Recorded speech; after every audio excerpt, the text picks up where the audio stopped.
Well, we do want to begin things with weather. We have a lot to get to, but we need to talk about the weather forecast because there are some chances for some rain today. I know I felt actually a drop this morning. Same. So, Cody, tell us a little bit more about what today has in store before things take a turn for the better, I would say.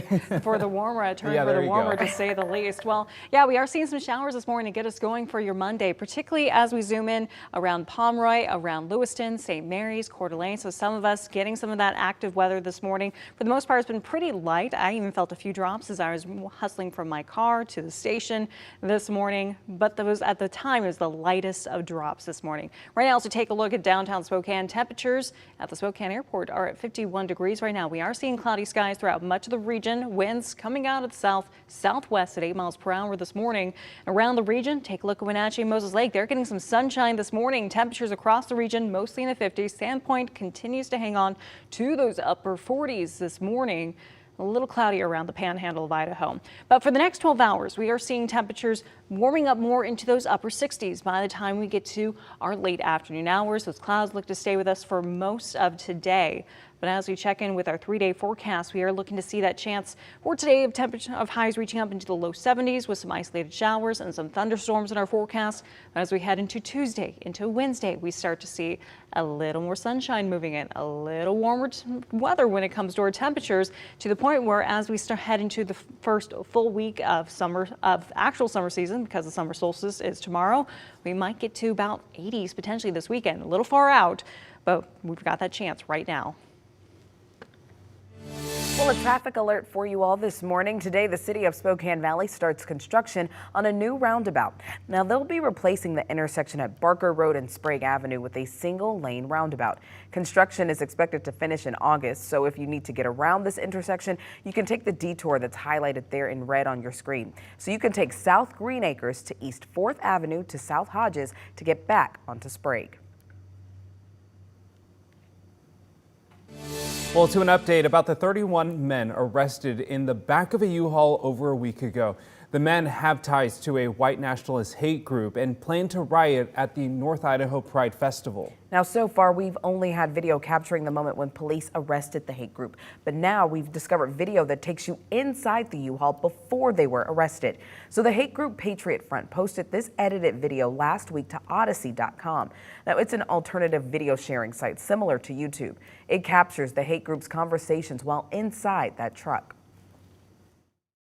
Also, keep in mind, being in the center of a park, an event like this, with weak-willed opposition, middling at most, there's not going to be any opportunity for getting testy with physical responses.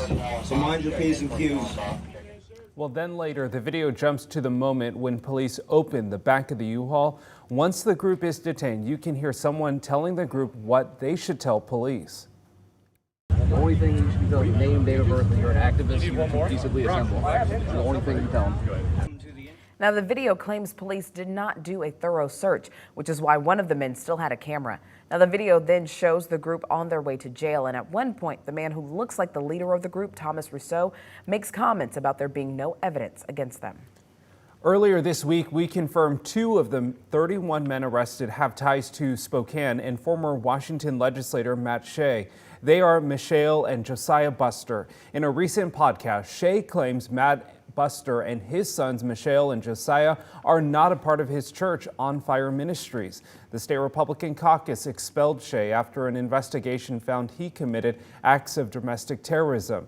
He later started a church called On Fire Ministries in Spokane and is its pastor. We found a live stream of a December 2021 church service where Shea calls Matt and Michelle Buster on stage for announcements. But in Shea's podcast posted to the church's Facebook page, Shea denies that their involvement at the church. Matt Buster is not part of On Fire Ministries leadership in any capacity. But Matt Buster is a brother in Christ, and we do not judge him for the actions of his sons. Josiah Buster and Michelle Buster do not attend On Fire Ministries. Patriot Front is in no way affiliated with On Fire Ministries. We are continuing to track this story, including the court dates of when the 31 men are expected to appear. You can find that information on KREM.com or text the word arrest to the number 509-448-2000. We are now halfway through the hearings on the January 6th attacks on the Capitol. Tomorrow, day 4 of testimony will begin, and we're learning more about who will speak to the panel. Now, according to Politico, the committee invited Virginia Thomas, that's the wife of Supreme Court Justice Clarence Thomas, to testify. Georgia's Secretary of State is also expected to speak. He's the official that former President Donald Trump asked to, quote, find the votes necessary for him to win Georgia. Now, at the time, the secretary refused to alter the state's ballot count. The January 6th committee has agreed to share transcripts of witness interviews in its probe with the Justice Department. Now, this is all part of the DOJ's criminal investigation into the Capitol attack. Within the next couple of weeks, the Supreme Court will issue its final decision on the case that could overturn Roe v. Wade. This week, there are 2 opinion days on the schedule, tomorrow and Thursday. We don't actually know which cases the court is announcing on those days, but we do know that the court will start its recess in early July. So while we wait for that decision, Planned Parenthood locations in our state are getting ready for an increase in patients. They're already planning to see increased hours and add patient resources. 26 states are likely to have total or near total bans on abortion if Roe v. Wade is overturned. 8:07 or 6:07, now time for your morning rush. I know, right?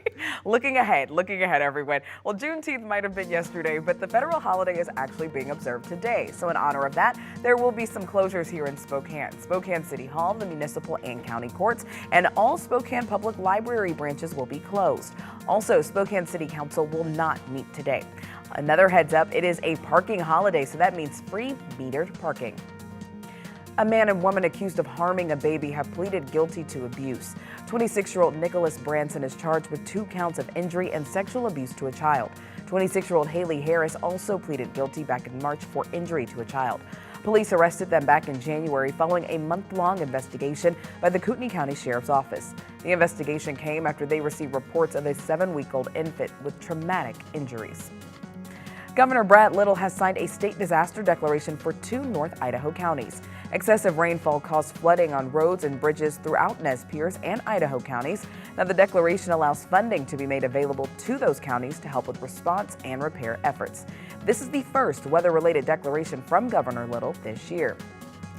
And some gas price relief is in sight for T-Mobile customers. The company is taking 25 cents off a gallon for its customers at Shell stations. It's all part of the carrier's popular T-Mobile Tuesdays. Now, the promotion starts tomorrow and will happen every Tuesday until Labor Day. That's a look at your morning rush. Around the Northwest this morning, Washington State leads the nation in catalytic converter thefts. And that's according to an eye-opening report from the public data company Been Verified.